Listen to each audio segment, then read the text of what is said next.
Senator Lyons. Deputy President, and surprisingly I agree with most of what Senator Mackenzie has said, certainly about the evidence that we heard when we inquired into the education of children with special needs in our schools. And I certainly agree that we heard shocking evidence, and personally I was very shocked to hear of the struggle that parents have to get their children enrolled in schools, and not just once.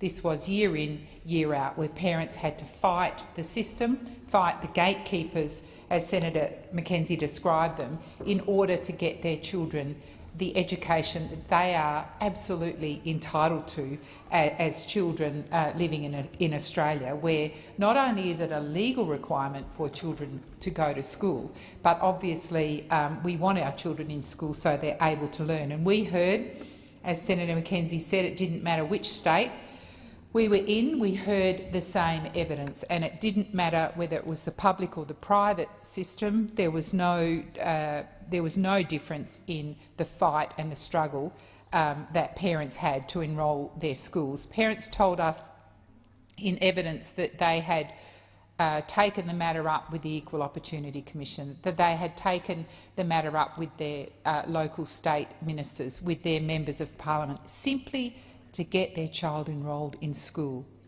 Now, most of us, and certainly I, subscribe to the view that school's compulsory in every state and territory for children between the ages of 5 and 17. Well, certainly, if your child has a disability, it is not. The doors are locked and you have to fight to get them in. And of course, not all parents are in the position to put that fight up. So we heard that you had to fight in kindergarten, you fought in year 1, you had the same fight in year 2, and so on every single year, and then you had a completely different fight once again when it was time for your child to go to school.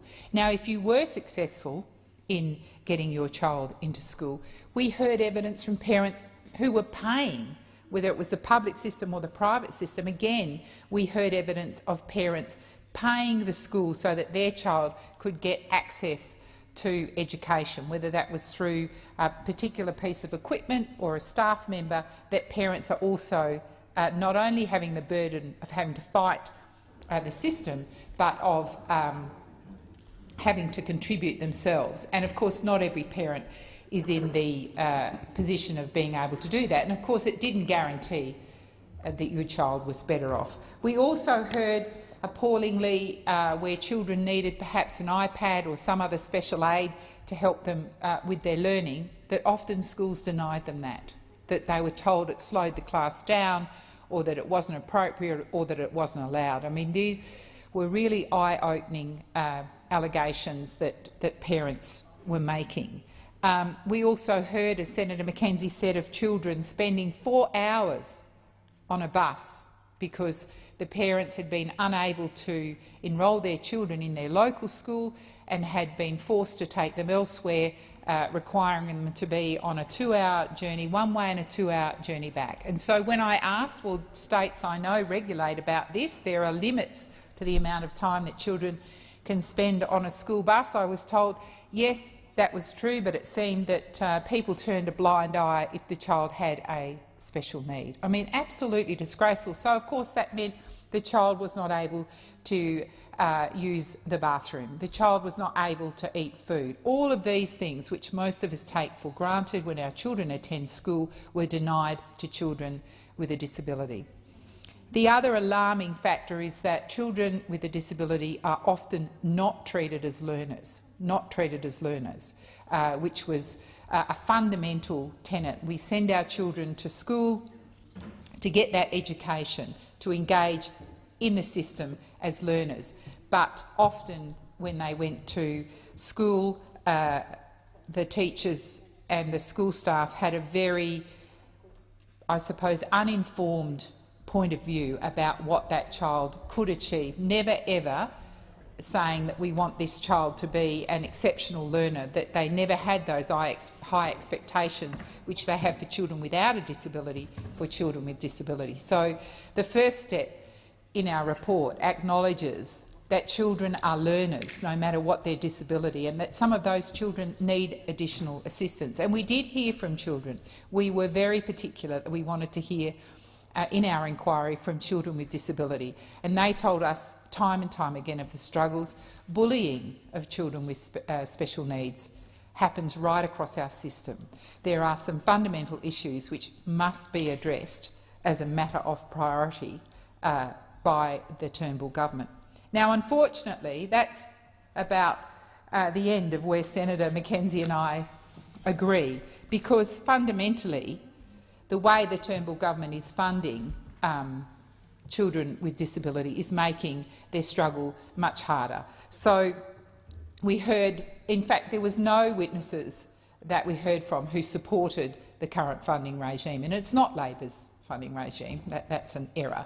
This is a regime imposed by the Abbott and Turnbull government. So we now have children with special needs being funded in accordance with CPI. And it didn't matter if it was the Catholic Education Office told us that if this funding continued, that their schools catering for children with special needs would close, that they could not afford to keep the doors open from the Catholic Education Commission. And we heard time and time again from advocates, from associations, from any range of witnesses who told us that the current funding was not enough. Now, these weren't parents, certainly when we heard from parents.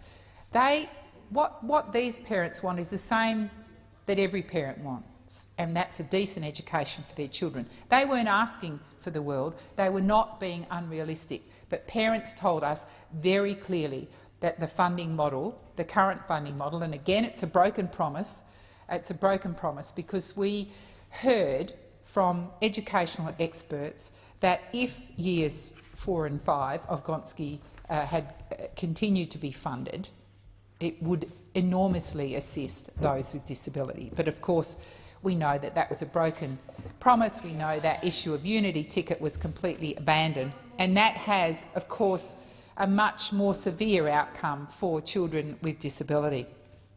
So our recommendations, the first one is that the Turnbull government actually restore the Gonski funding, restore the funding that they've taken from the final 2 years. And of course we want to see that students with disabilities are funded on the basis of need. They're not funded on the basis of need now. They're funded in accordance with the cost of living, with a CPI figure, a long, long way from funding according to need. And of course we do want to see the data collection continue. And interestingly, to hear Senator Mackenzie say that it's going to happen in 2016. Well, the 2016 school year started yesterday and last week, and that funding hasn't changed. That funding hasn't changed, and children with disability in our school system can't wait any longer. They are being discriminated against because the funding's not there. And of course, yes, we need to improve teacher training, and of course we need ongoing in-servicing, and of course we need schools to be inclusive. We need that culture change, but that will not happen when gatekeepers put up the gate the minute a parent comes to enrol their child with a special need, because fundamentally it's about cost. And it was made absolutely stark throughout the inquiry that no matter where a parent went to enrol their child who had special needs, the first thing they were confronted with was cost. Now, I'm sure there would be very few parents in Australia, when they take their child to be enrolled, are confronted with the cost. Senator Dastyari told us earlier today that he enrolled his daughter in school for the first time. I bet the school didn't say to Senator Dastyari, my goodness, it's going to cost X amount of dollars to educate Hannah. But of course, for children with special needs, that's the first thing parents hear, is about the cost. So we do need to get the funding right, and we need the Turnbull government to live up to its commitments, abandon its CPI funding, which is harming children with disabilities in our school system, and to get real and to fund on the basis of need. The data's there. The Turnbull government has refused to release it. and let's get going and get that funding model right so that children with disabilities are treated with respect.